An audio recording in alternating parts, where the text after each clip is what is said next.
We were in 2 Thessalonians chapter 2.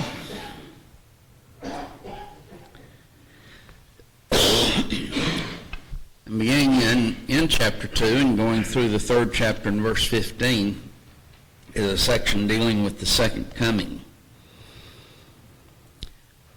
And he begins in the first three verses, the first part of verse 3 actually, quieting their fears and correction of false teaching. That says, I beseech you, brethren, by the coming of our Lord Jesus Christ and by the gathering together unto him, that ye be not soon shaken in mind, or be troubled, neither by spirit, nor by word, nor by letter as from us, that day of the Lord, or the day of Christ, is at hand. Let no man deceive you by any means, for that day shall not come, except there come a falling away first, and that man of sin be revealed, the son of perdition. In the outline that I gave you, I made three major sections, really, or three sections, dealing with the verse 3, or in the midst of verse 3. And so we're going to kind of very briefly go back and notice the first part of it, that Paul was pleading for the Thessalonians to not be deceived. Deception is very easy, and there were those who were trying to deceive or beguile them. And so, and Paul had just mentioned three ways in which they might have been deceived. Some claiming to speak directly by the Holy Spirit. Some claiming to have spoken maybe with Paul, spoken word with him, or possibly a forged letter, or possibly a misinterpretation of Paul's first letter that brought about a deception about the day of the Lord, the second coming of Christ. So he's setting forth that only after a falling away takes place, the man of sin, the son of perdition, is revealed, will the Lord come. We mentioned the falling away, or a falling away, is from a Greek word apostasia. We get our English word apostasy from this, and yet we have those who claim that it's impossible to fall. It's impossible to apostatize from the truth. And yet Paul says there's going to come an apostasy from the truth. And Paul not only affirms the possibility of it, but affirms the fact of it. It will come.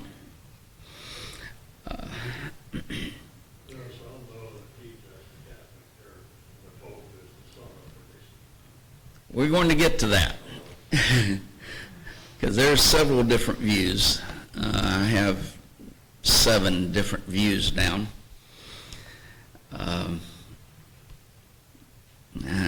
One of those is mine. Is that the right one? Well, obviously that's the right one. Yeah, that's a given. I mean, no need to ask. That is obviously the right one. But also, he uses a definite article here, the falling away. Paul had a specific falling away in mind when he's writing this, a specific departure from the truth. And so, The second part of verse 3 through verse 12 is the events that precede the Lord's return. The second part of verse 3 is that apostasy, a departure from the truth, and the man of sin. And that is there in the text. And that man of sin be revealed. There is a textual discrepancy. King James has the man of sin. Later translations, based upon different textual bases, has the man of lawlessness instead of the man of sin. Now then, there's not a whole lot of difference, is there? I know that sin is a little bit broader term than lawlessness, but both of them are expressing essentially the same idea.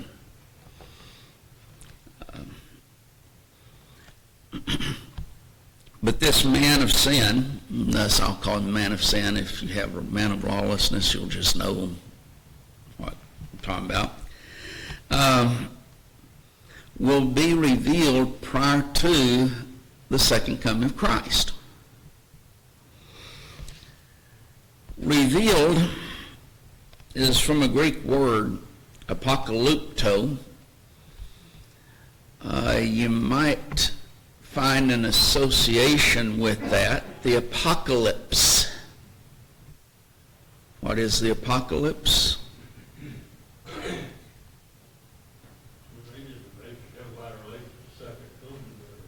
Well, no, it's the apocalypse is often referred to, or Revelation is often referred to as the apocalypse. It simply means to uncover or unveil, to make known. So this making known, this revealing of the man of sin is going to be given. Now then, as I said, I have 7 different views of this man of sin. There's others. I'm not saying that this 7 is exhaustive. Some simply disregard it.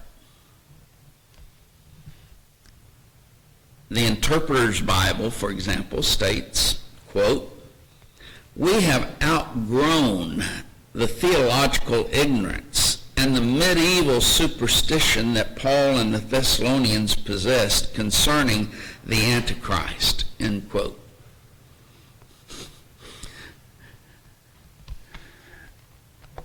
Now, if you take that type of view, you can say that about anything.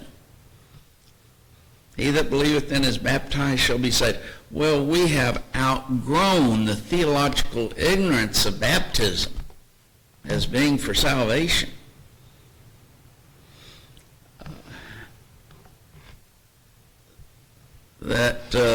For example, in Romans, the 1st chapter, men with men doing that which is unseemly. Well, we have outgrown the theological ignorance and the medieval superstition of Paul that caused him to write that. Talk about any sin that you want to, and we've outgrown that. That is just a blatant attack upon the inspiration of the Bible. Who gives them the power of changing the word ignorant? Well,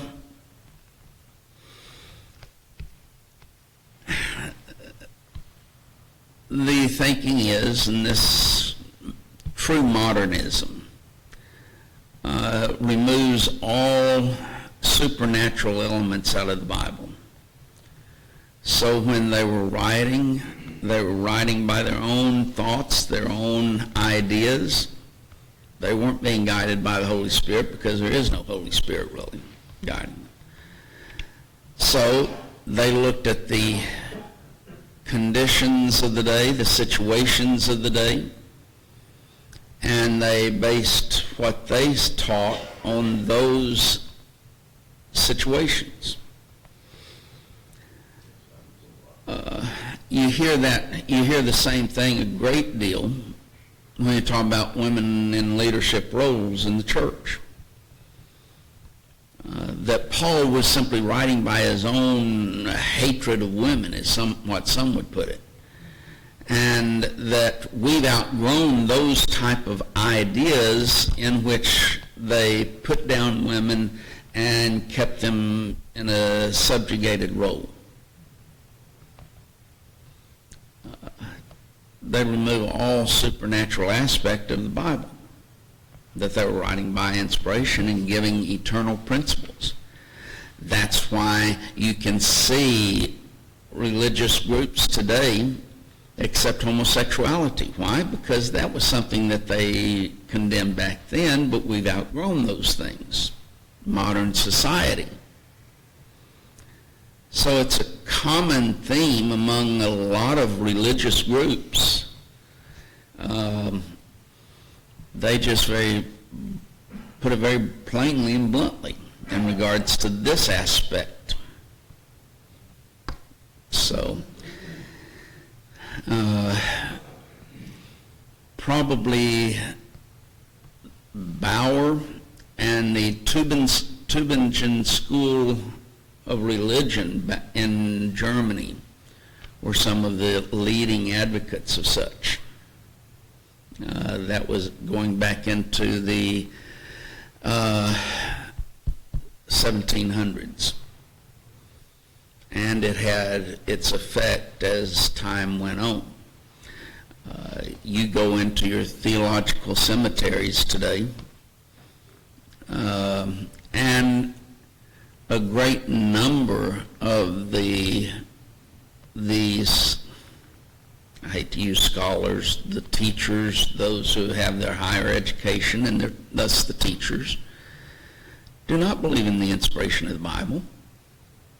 They don't, some of them, ask about heaven and hell. How many of them believe that there's an eternal torment waiting for those who are wicked? The majority of them don't.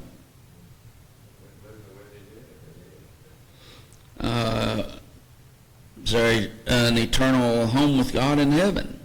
Well, not really. Most of them, or close to the majority of them, don't believe that.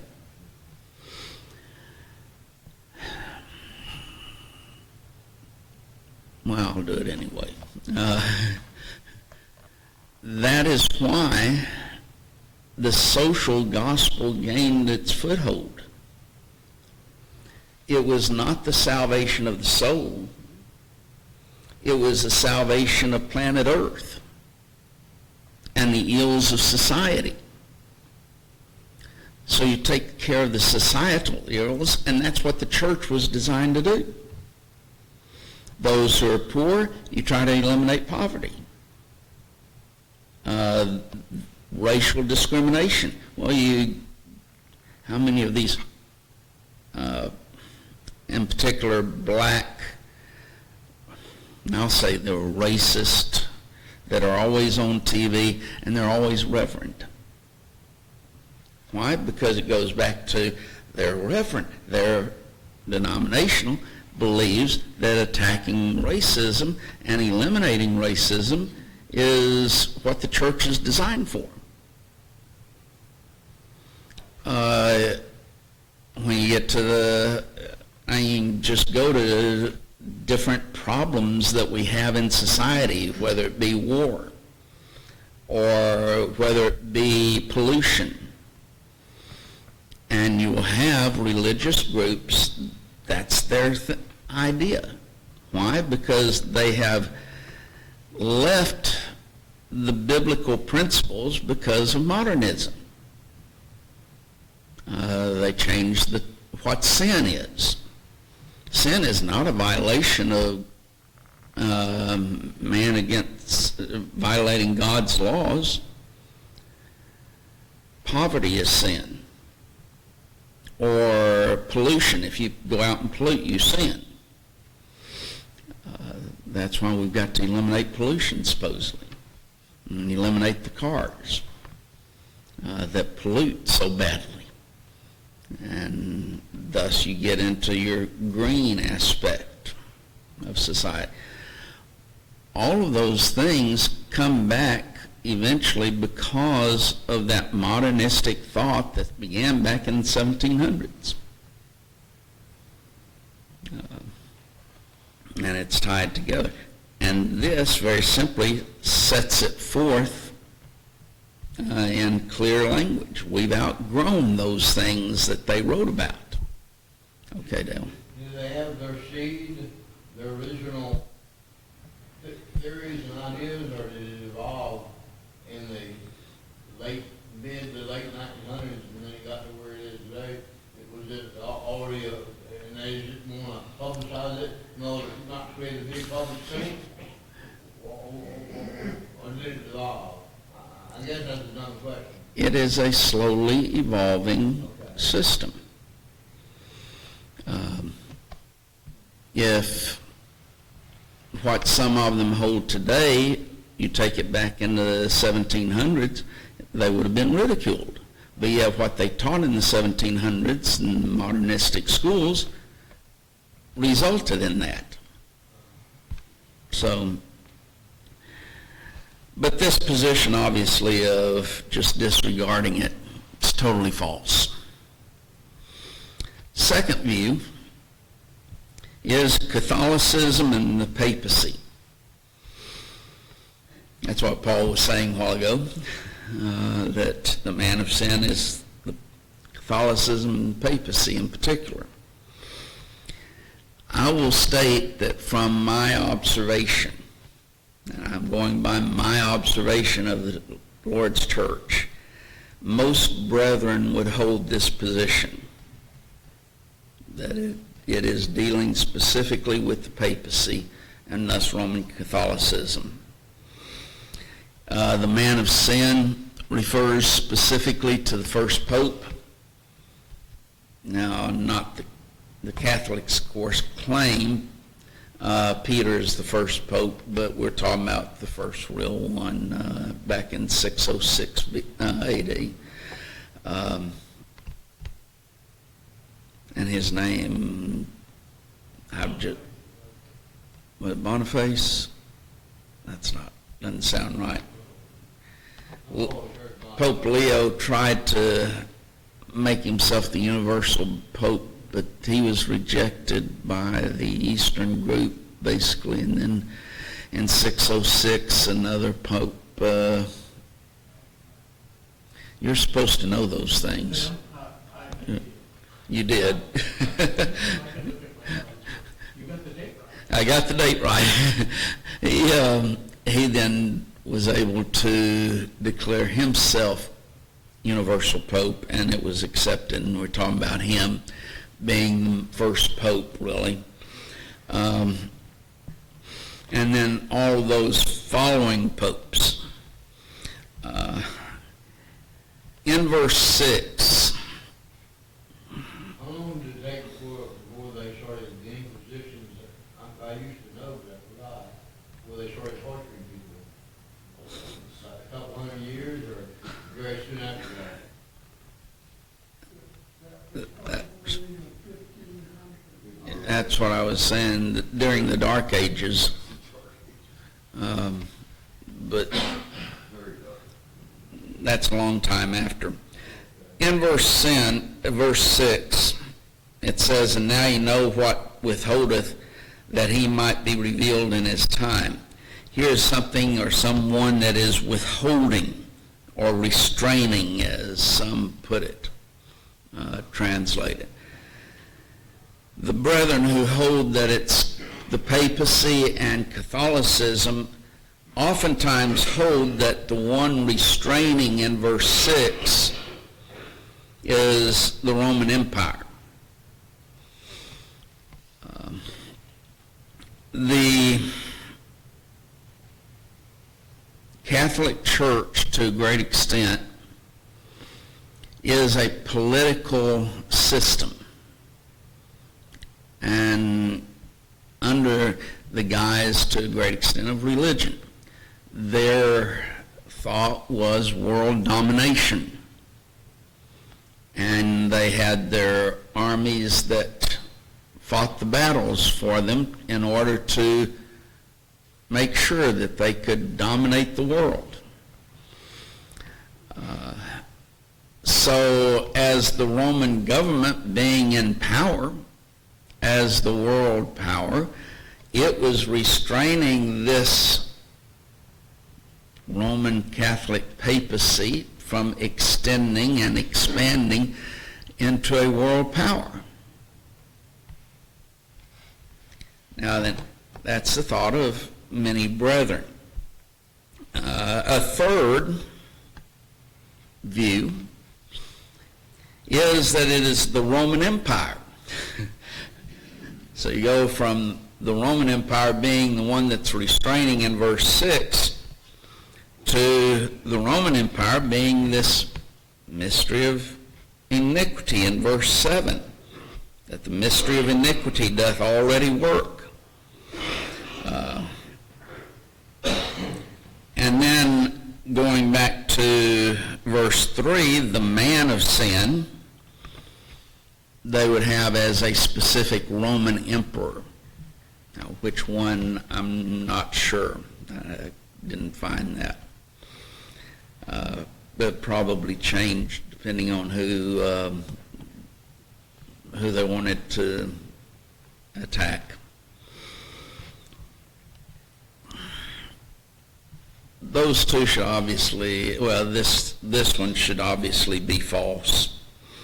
It's a fourth view. Judaism is the mystery of iniquity, or the man of sin. And specifically some leader of the Jews,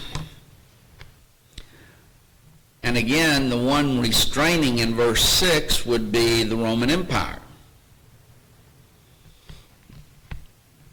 So again, you're dealing with the Roman Empire being that one that restrains in this, but Judaism and some leader of the Jews would be the man of sin, man of lawlessness, and Judaism itself being the mystery of iniquity. A fifth view.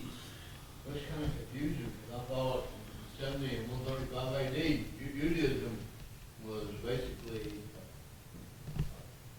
gone, just out of history. Well, they weren't out of history, no. Well, I mean, maybe they were In fact, living Jews, but as far as publicly organized. No.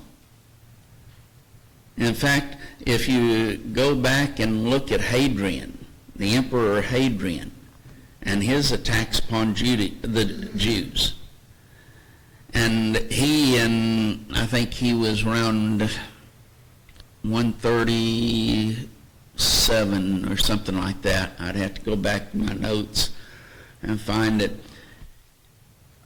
He hated the Israelites to such an extent at that time that he plowed salt in their fields to destroy their fields, and he basically, from some reports, plowed it to such an extent that it reduced the mountain of Jerusalem 1,000 feet because of his hatred for the Jews in their rebellion against him. So they continued to be a force even after the destruction of Jerusalem in 70. The thing is, Jerusalem had been destroyed then, and in that destruction, as opposed to when the Babylonians destroyed it, or when during the days of the Maccabees when it was destroyed then. And they slew a pig on the altar. Even after those destructions, they still had all of the chronological records. They didn't have that after AD 70. So they could no longer, after AD 70, show that this is a person who needs to be high priest. Israel is a force today even. Now, from a political standpoint, from a religious standpoint, it doesn't exist. And there's not a one of them that will follow the law of Moses. Does that mean they're not a political force in our society? Well, sure they are. So they continued being a force in society, even though as a religious aspect in AD 70, the records were destroyed and as such, they could not bring about a kingly line, nor could they bring about a priestly line. As a religion, they were over and done with.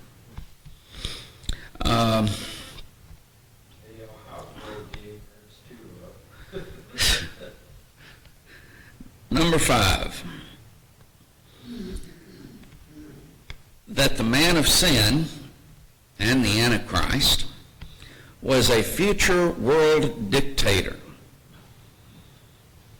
who would rule between the rapture and the 1,000-year reign of Christ on this earth. Now then, that position is totally false. But that is a view that is expressed about this, and we need to be at least familiar with the different views. A 6th view. The man of sin is Hitler or Stalin, or substitute some other world leader likened to them. Could probably insert Mao, someone of that nature, and just substitute their name into it.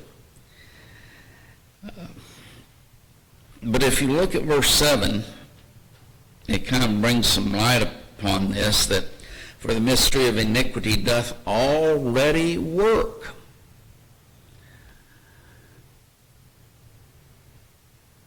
Only he that now letteth, or that restraineth, will restrain until he be taken out of the way. This mystery of iniquity is already at work. Was Hitler or Stalin or those type of individuals, Mao, or were they already at work when Paul was writing this? Makes it rather difficult to say much in relationship to that view. So I don't think it can be correct. 7th view. Now this is the right view because this is my view. I believe that it denotes a system of religious life and not a specific individual. The man of sin, or the man of lawlessness, we generally think of a specific individual, and we start looking for a specific individual then. Whether it be one of the emperors of Rome, or whether it be the first pope, and so forth. I don't believe that that is required by the text. I think Paul, in this section, has the apostasy that he's just mentioned take on human form. For example, when we were going through the different figures of the Bible, we talked about personification, if you remember that. And we spent a great deal of time on Proverbs, the 8th chapter. And there are some groups that want to make that an individual, and it being Christ, even though it helps their false doctrine that Christ was a created being. The entire context, both before and after, is discussing wisdom. And wisdom then is being personified by Solomon. He is giving human form to wisdom. I think Paul is doing the same thing here. He is giving a human form, the man of sin, man of lawlessness, and so forth, human form, when he's talking about just the apostasy. For example, here's in 1 John 2 and verse 18,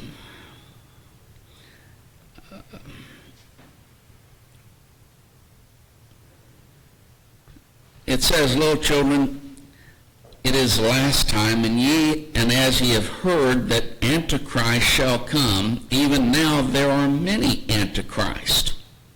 Wait. The Antichrist, singular. The Antichrist shall come. But then he turns around and says there are many Antichrists.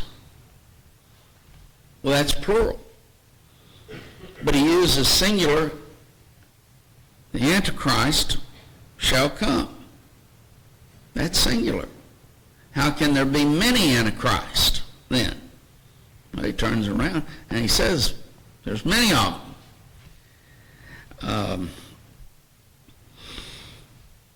It's anyone then, we find in verse 22, who is a liar, but he that denieth that Jesus is the Christ. He is Antichrist, that denieth the Father and the Son. Thus, anyone who denies that Jesus is the Christ is Antichrist. Thus, you have the singular in verse 18, that you have heard that Antichrist, singular, shall come. Who is that? Anyone who denies that Jesus is the Christ. But there are many of those individuals who deny that Jesus is Christ. We have many today who deny Jesus is the Christ. We normally think of those who refer to themselves as Jehovah's Witnesses. They deny that Jesus is Christ because they do not believe that he is God. But I would say that the dispensationalists today also deny they are Antichrist. How? Because they deny that Jesus is presently king. Now then they will say he's king in prospect. He will be king, but they deny his kingship. That he is not king now. Not to get into refutation of that doctrine, but they thus become the Antichrist. The Antichrist, even though there are numerous ones who hold that. The singular, thus, is used for a number of individuals. So here, the singular man of sin, or the man of lawlessness, the mystery of iniquity, does not refer to one specific individual, like trying to find the Pope in it, or Stalin, or Hitler, or one of those individuals in it. But instead, it refers to any system which departs from the truth. As we will read and describe this man of sin,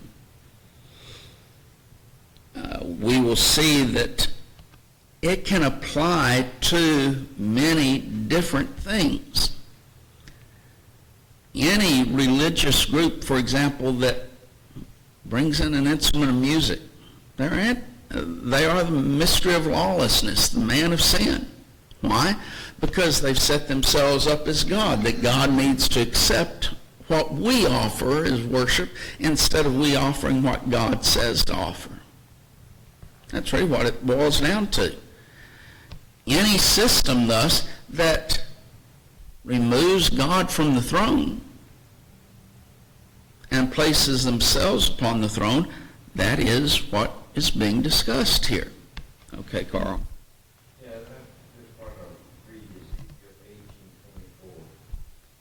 But when the righteous turneth away from his righteousness and committeth iniquity, and doth according to all the abominations that the wicked man doth, shall he live?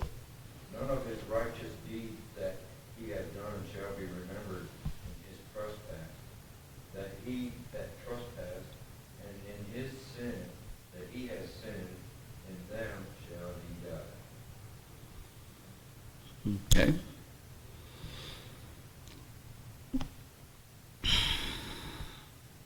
And that would be with regards to anyone. Brother J.W. McGarvey, in his commentary on this, and I would agree with basically what he writes here. He says, quote, most Protestants say the Roman Catholic Church is the man of sin. I doubt if any organization is the man of sin. A principle is at work that would set aside God's order and establish one of its own in its stead. This principle, or he goes on to say, this principle that claims the right to change the order of God and to legislate for the church of God is the man of sin. The principle develops different bodies or forms according to surrounding circumstances. Roman Catholicism, I have no doubt, is one development or outgrowth of this man of sin. But the same principle manifests itself in many different forms in the history of the church, end quote. That's what I would agree with. Does it apply to the Roman Catholic Church? Absolutely. The things that are stated there apply to the Roman Catholic Church. Does it apply to the Baptist Church? Yes.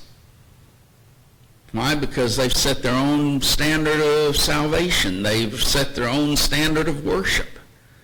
They have elevated themselves to God in those matters. They're a man of iniquity, the man of sin. Episcopals or whatever religious group you want to say, the same principle holds true. And so Paul was dealing with a principle and not a specific individual when he says the man of sin or the man of iniquity. He's dealing with an attitude of a whole group of people. It'd be the attitude of anyone who departs from God and sets up his own type of system. A disrespectful attitude toward God, generally speaking, that happens by many people. That's what McGarvey and you both believe. That's what I believe, and that's basically what McGarvey was saying. Tim? We discussed this in Cheyenne many years ago when it was brought up in Catholic Church and some of these others. We also realized it could apply to any. Yeah. I asked my mother years ago, who's the Antichrist? Anyone who is Antichrist is the Antichrist. Simple answer. And that's true. Anyone who has the characteristics that Paul is going to describe here is the man of iniquity, or the man of sin, or that mystery of lawlessness that he uses. Not one specific person, but any religious system that sets itself up in this way. And thus it's not limited to one individual. You had to be somewhere in order to fall away from it. Well,